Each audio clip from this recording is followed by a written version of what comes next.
Vamos a continuar con el ejercicio 63 que dice: si en la ecuación ax cuadrada más bxy más cy cuadrada más dx más ey más f igual a 0, el discriminante b cuadrada menos 4ac es positivo, entonces la ecuación representa una, y vienen 4 incisos con nombre de las cónicas más importantes de la geometría analítica. Bien, aquí vamos a recordar un poquito de teoría. ¿Se acuerdan de la fórmula general? Menos b más menos raíz cuadrada de b cuadrada menos 4ac todo sobre 2a. Bueno, pues lo que teníamos adentro de la raíz, o lo que tenemos dentro de la raíz cuadrada, se le conoce como discriminante, y es justamente esta discriminante la que de repente nos permite, en el caso de la fórmula general, nos permitía saber si obteníamos dos raíces de la ecuación, o una sola raíz, o valores imaginarios, ¿de acuerdo? Esta discriminante también se utiliza en el caso de las cónicas.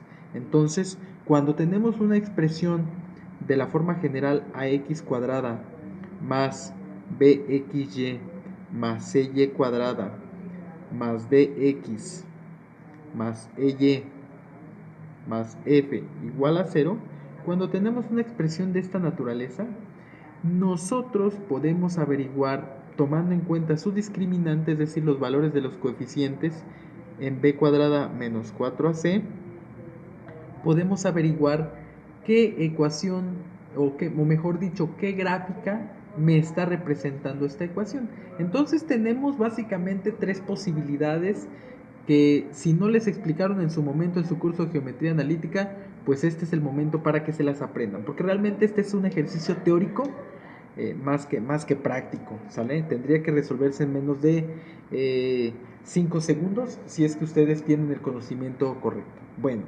pueden suceder tres casos, muchachos. Esta es la discriminante, ¿ok? La discriminante. Entonces, si el resultado de la discriminante es mayor a 0, entonces estamos hablando de que la figura que está representada en esta ecuación es una hipérbola. Ahora, si la discriminante es menor que 0, entonces estamos hablando que lo que está representado con la ecuación es una elipse. Y si la discriminante es exactamente igual a 0, entonces estamos hablando de que lo que está representado en la ecuación es una parábola. ¿De acuerdo? Entonces, básicamente, este es el formulario que se tienen que aprender para poder resolver este tipo de ejercicios. ¿De acuerdo? Entonces, además de esto, hay otras características, como que si el valor de los coeficientes cuadráticos son iguales, o son distintos, o son positivos, o son negativos, también me determina qué figura se está formando. Hay que revisar ese temario, hay que revisar la parte teórica de las cónicas, ¿vale?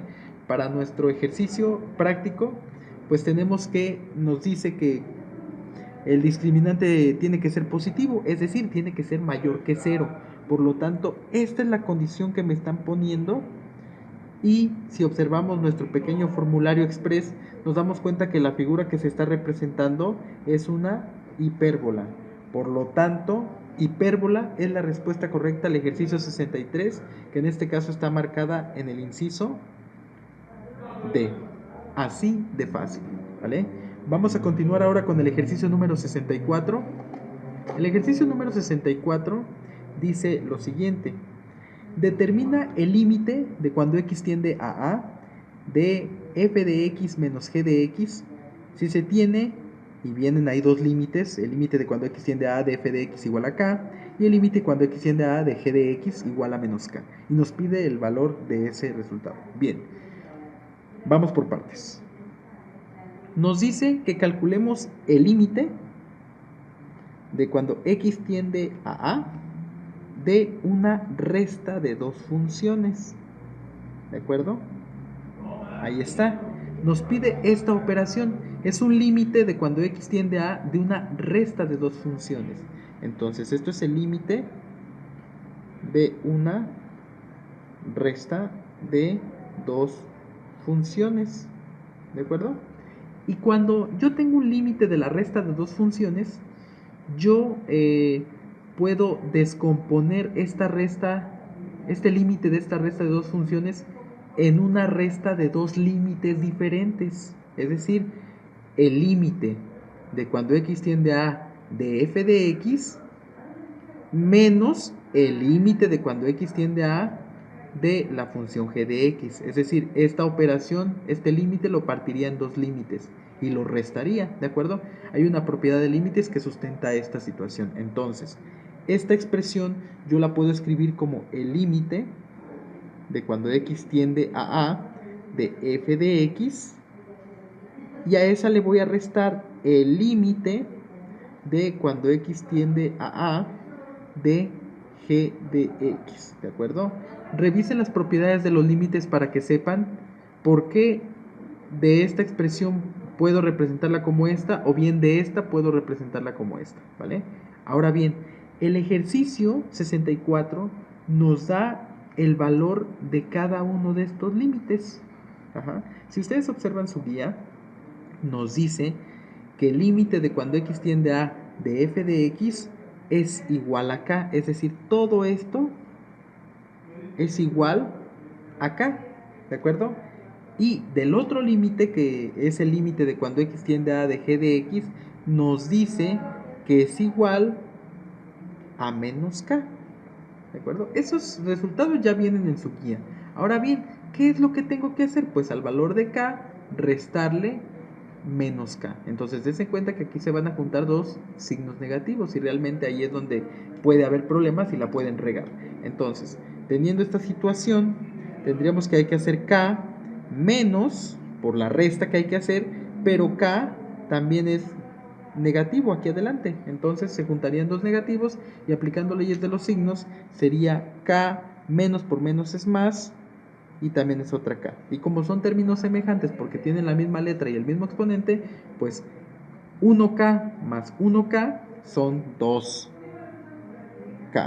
Y esa es la respuesta correcta a este ejercicio. Aquí la clave es recordar las propiedades de los límites, propiedades de los límites. En este caso, lo que se refiere a la resta de dos límites, ¿ok? Entonces, el inciso que corresponde a la respuesta correcta es el inciso C para nuestro ejercicio número 64. Recuerden que puede haber muchas formas de resolver un problema, pero lo importante en este momento es ser prácticos, porque lo que menos van a tener es tiempo. Así que seguimos trabajando.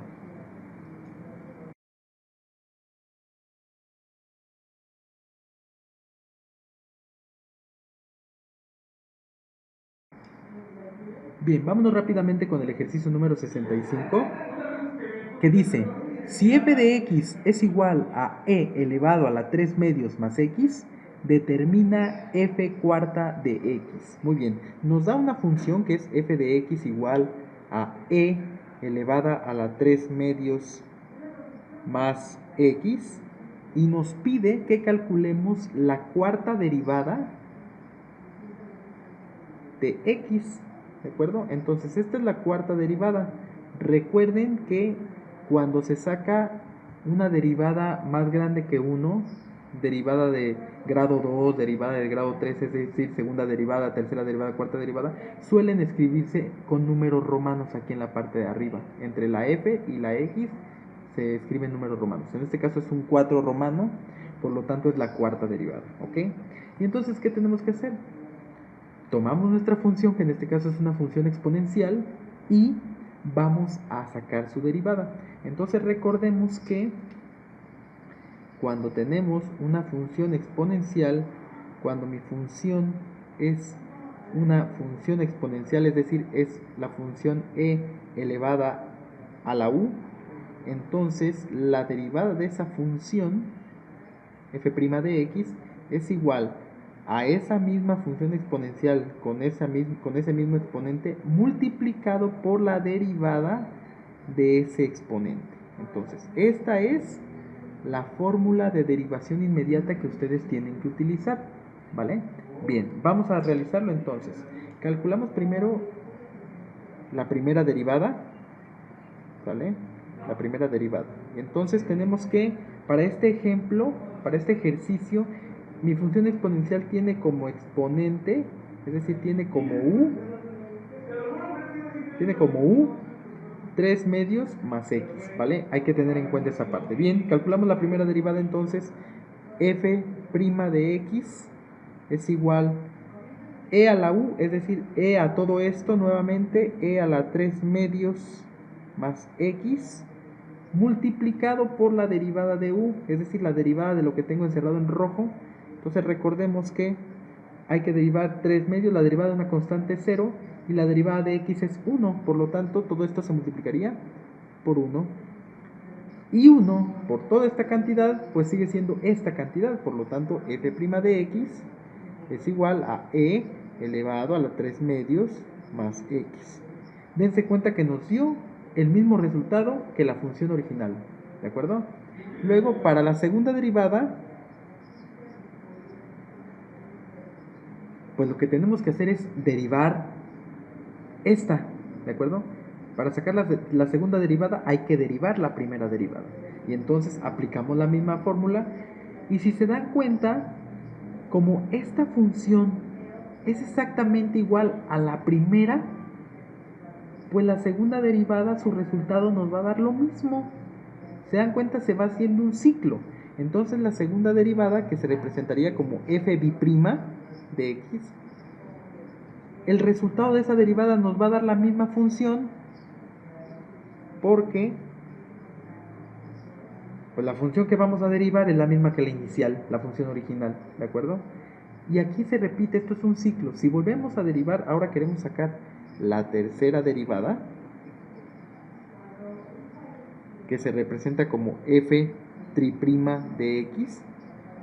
Pues si derivamos la segunda derivada, nos va a dar lo mismo que la primera y lo mismo que la función original. Entonces, e a la 3 medios más x. Y, por lógica, la cuarta derivada, que es f cuarta de x, al derivarla utilizando esta fórmula nos daría e a la 3 medios más x.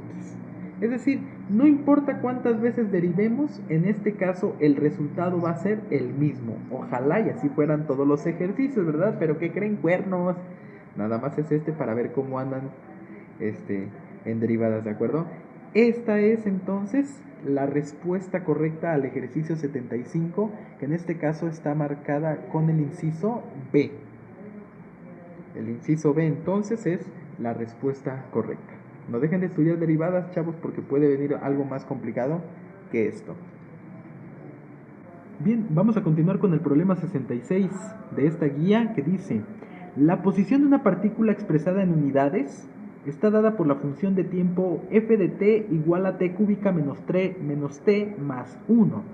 Considerando que t vale 3, ¿cuál es su aceleración en unidades sobre segundo al cuadrado? Bueno, muy bien. Es importante que recordemos un poquito las aplicaciones de la derivada. Entonces aquí es donde las vamos a utilizar. Nos da una función de tiempo, de posición con respecto al tiempo. Entonces nos da una función de posición con respecto al tiempo, ¿sí? Una función con respecto al tiempo, que en este caso la función con respecto al tiempo está dada por la función f de t igual a t cúbica menos t más 1. Y entonces deben de recordar que cuando nos dan una función de una posición con respecto al tiempo de un objeto, ¿verdad? Que en este caso es una partícula, nosotros, si sacamos la segunda derivada, podemos obtener la función de aceleración. Si obtenemos la primera derivada, obtendríamos la función de la velocidad. Y si obtenemos la segunda derivada, entonces obtenemos la función de la aceleración, ¿vale? Entonces deben de tener esto en consideración para resolver futuros ejercicios. Bien, ahora, ¿qué nos está pidiendo el problema? Nos está pidiendo la aceleración. Entonces, como nos pide la aceleración, estamos obligados a obtener la segunda derivada, ¿de acuerdo? Tomamos mi función inicial, que es f de t igual a t cúbica menos t más 1, y primero calculo la primera derivada. Entonces f' de t, como es un polinomio de 3 términos, es un trinomio, hay que derivar término por término. Recordemos que para derivar cada término, en este caso, para derivar t cúbica, tenemos que multiplicar el exponente por el coeficiente que está al lado de la letra, que en este caso es un 1, y al exponente de la letra se le disminuye un 1 a su exponente. Entonces 3 menos 1 me da 2. ¿Sale? Esta es la derivada de t cúbica. Luego, menos t, se aplica exactamente el mismo concepto, se multiplicaría 1 por menos 1, es decir, se multiplicaría el 1 por menos 1, y t, a 1 le quitas 1, me queda 0, t a la 0, que es exactamente igual a 1, ¿de acuerdo? Y la derivada de una constante es 0, ¿sale? Estoy poniendo por pasos cómo se saca la derivada de este trinomio, donde una vez que ya conozcan cómo se deriva cada uno de los términos, simplemente pasen de esta función a su derivada de inmediato, ¿de acuerdo? Muy bien, entonces haciendo operaciones tendríamos 3 por 1 es 3, tendríamos primera derivada de t, 3 por 1 3t cuadrada, menos 1 por 1 por 1, menos 1. Y el 0 pues ya no se escribe. Por lo tanto, la primera derivada es 3t cuadrada menos 1. Pero esa es la función de la velocidad. Pero no nos están pidiendo la velocidad, nos están pidiendo la aceleración. Por lo tanto, tenemos que derivar esta función, con lo que obtendríamos la segunda derivada. ¿De acuerdo? Entonces, derivando la segunda función, tendríamos 2 por 3, 6. Y t disminuye en 1 su exponente, por lo tanto ahora sería 6t a la primera potencia, y la derivada de esta constante es 0, por lo tanto ya no la escribo. Entonces esta función, que es la segunda derivada, es la función de la aceleración, ¿va? Y ahora revisamos nuestro ejercicio y nos dice que cuál es la aceleración cuando el tiempo t vale 3. Entonces lo que vamos a hacer es sustituir el valor de t con 3 en mi segunda derivada. Por lo tanto, si yo evalúo el valor de t con 3 en la segunda derivada, que es 6 por t, pues en vez de poner la t pongo el 3, 6 por 3 serían 18. Por lo tanto, la segunda derivada evaluada en el tiempo t igual a 3 sería igual a 18. La aceleración está expresada en unidades de distancia sobre tiempo al cuadrado. El tiempo es el que está al cuadrado, por lo tanto sería 18 unidades sobre segundo al cuadrado. Y esta es la respuesta correcta del problema número 66, que en este caso está en el inciso D. ¿Sale?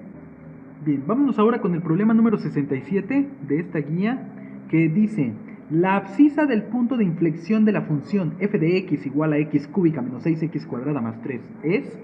Bien, habla de puntos de inflexión. Vamos a recordar que es un punto de inflexión. Cuando nosotros tenemos una función, la gráfica de esa función, dependiendo de la gráfica podemos tener puntos de inflexión. Imaginemos que tenemos una función, en este caso es una función x cúbica menos 6x cuadrada más 3. Es una función de tercer grado. Normalmente una función de tercer grado, cuando la graficamos, nos muestra una figura como esta. ¿De acuerdo? Entonces, en una función puede haber partes de la gráfica en las cuales la función crece, y hay partes de la gráfica donde la función decrece, y puede haber otra vez partes donde vuelve a crecer. Es decir, hay partes donde crece y decrece esa función. Los puntos de inflexión son esos puntos donde la gráfica cambia su sentido, o cambia de crecer a decrecer o de decrecer a crecer. Es decir, aquí por ejemplo yo veo que va creciendo, llega a un punto de quiebre y empieza a decrecer, llega a otro punto de quiebre y ahora vuelve a crecer. Estos puntos que acabo de marcar con rojo son los que se conocen como puntos de inflexión, ¿de acuerdo?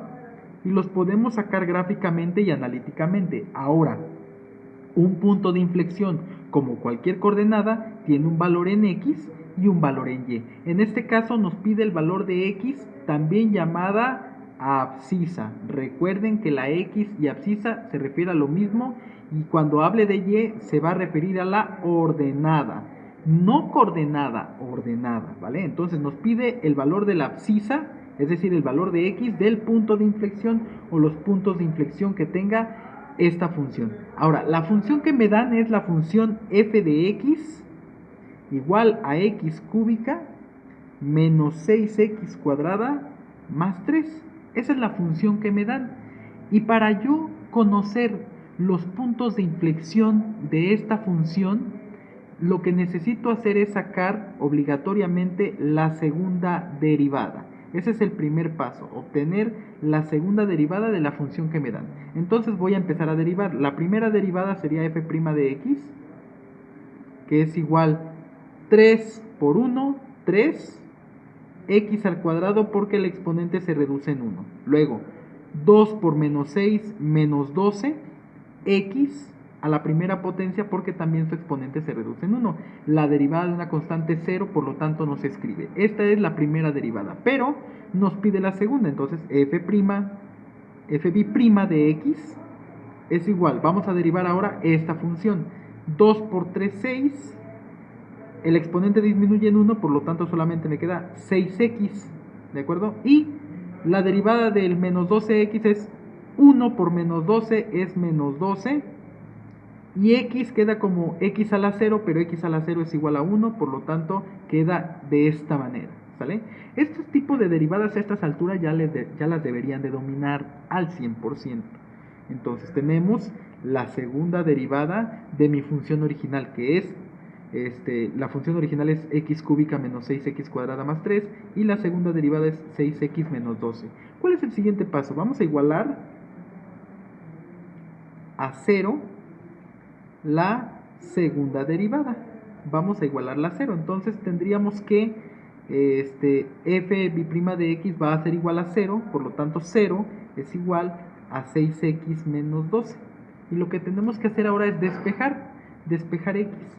Entonces despejar x, tendríamos entonces que el 12 que está restando pasaría sumando, sería 0 más 12 es igual a 6x, 0 más 12 sigue siendo 12, y luego este 6 que está multiplicando pasaría dividiendo, por lo tanto sería 2 entre 6, me daría el valor de x.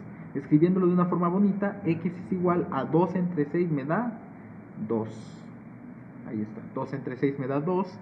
Y entonces lo que estoy viendo es que la abscisa, el valor de x del punto de inflexión de esta función, está en x igual a 2. Y esa es la respuesta del ejercicio 67, que en su guía está marcado en el inciso C. Bien, vámonos con el ejercicio 68. Ejercicio 68 de la guía, que dice: la integral de coseno de 8x de x es igual a... Bueno, nos da una integral, que es la integral de coseno de 8x de x. Es una integral de una función trigonométrica, ¿de acuerdo? Lo primero que tenemos que recordar es la integral inmediata de la función coseno. Entonces recordemos que la integral de la función coseno de un argumento por la derivada de ese argumento, ¿sí?, es exactamente igual al seno de ese argumento más una constante, ¿de acuerdo? Esa es la fórmula de la integral inmediata de la función coseno. Ahora bien, en este ejemplo, mi argumento u viene representado por 8x, ¿de acuerdo? Entonces u viene representado por 8x, que es todo el argumento, y por lo tanto la derivada de u pues es la derivada de 8x, que en este caso sería 8. 8 es la derivada de 8x, por lo tanto la derivada de u, ¿vale? Para que yo pueda utilizar esta fórmula inmediata, esta fórmula de integración inmediata, yo tengo que tener dentro de la integral o delante de la integral toda esta estructura. Es decir, si yo hago una analogía, tengo la integral de coseno de u, que es coseno de 8x, por la derivada de u, y la derivada de u es 8, pero ¿qué creen? No tengo ese 8, me hace falta ese 8, Entonces yo puedo, cuando se trata de números, cuando falten números, yo puedo completar esa integral poniendo, en este caso la derivada de u que es 8, poniendo este 8 que me hace falta, ¿sí? Poniéndolo para que entonces dentro de mi integral ya la tenga completa y ahora sí puedo utilizar la fórmula de integración. Pero si yo coloco un número en la parte de adentro de la integral, estoy obligado a poner en la parte de afuera su valor recíproco del número que yo metí. Recuerden que el número recíproco es aquel número que al multiplicarlo por el valor original, es decir, al multiplicar un octavo por 8 en este caso, me dé como resultado un 1 positivo, ¿sale? Si yo multiplico un octavo por 8, me da 1 positivo. Ese es el valor recíproco. Si el número que hubiera puesto aquí hubiera sido un menos 5, entonces aquí afuera tendría que haber puesto un menos un quinto, para que al multiplicar los signos me dé el 1 positivo, ¿vale? Bien, ya que tengo esta expresión ahora sí reescrita de esta manera, ya puedo aplicar la fórmula que escribí en la parte de arriba. Entonces me dice que la integral de coseno de u de u, la integral de coseno de u, porque este es u y este es du, ¿sale? Entonces la integral de esto es exactamente igual al seno de u, es decir, es exactamente igual al seno de u, pero u es 8x más la constante. Ya estoy aplicando la integral, pero todo esto se tiene que multiplicar por el 1 octavo que tenía yo en la parte de afuera. Entonces es importante que no se les olvide, una vez que ya completan su integral y aplican la fórmula de integración, todo ese resultado lo tienen que multiplicar por el recíproco, en este caso es 1 octavo, ¿vale? Y entonces, si yo multiplico 1 octavo por el seno de 8x, pues se multiplica el seno de 8x por 1, que me quedaría seno de 8x por 1 es seno de 8x, todo entre 8. Y a eso hay que sumarle una constante, ¿de acuerdo? Recuerden que el 8x es parte del argumento de la función trigonométrica. No vayan a multiplicar 8 por 8 o 8 por alguna otra expresión, porque este 8x es el argumento, no es un factor, ¿sale? Bien, entonces este es el resultado de la integral que nos plantea el ejercicio número 68, que en este caso corresponde al inciso D, ¿vale? Revisen su formulario de integración. Esta es una integral relativamente sencilla, solamente hay que tener en cuenta que cuando la integral está incompleta en la parte de adentro, hay que completarla y multiplicar también esta integral por el recíproco, ¿de acuerdo? Para que entonces no alteremos la integral inicial y podamos resolverla de una manera exitosa, ¿va? Bien, vamos a continuar con y a terminar esta guía del área 2 de la UNAM con el problema número 69. Problema número 69, número mágico 69, ¿sí? Sabrosón. Vamos a terminar este asunto y nos plantea lo siguiente. Obtén la integral de la función, y viene una integral que es la integral de dx sobre x por el logaritmo natural de u. ¿De acuerdo? Ahí está. Muy bien. Ese es el ejercicio, la integral de dx sobre x por logaritmo natural de u. Fíjense bien, aquí hay que ver con respecto a qué variable o con respecto a qué letra estamos integrando o vamos a integrar. Yo observo que me dice aquí que es dx, o sea, diferencial de x. Por lo tanto, mi función está contemplada con la letra x o depende de x. Entonces, de todo esto, aquí me aparece el dx y abajo me aparecen dos términos. Dos cantidades o dos funciones distintas que se están multiplicando. Me aparece la x y me aparece el logaritmo natural de u. Todo lo que no tenga la variable x se considera como constante.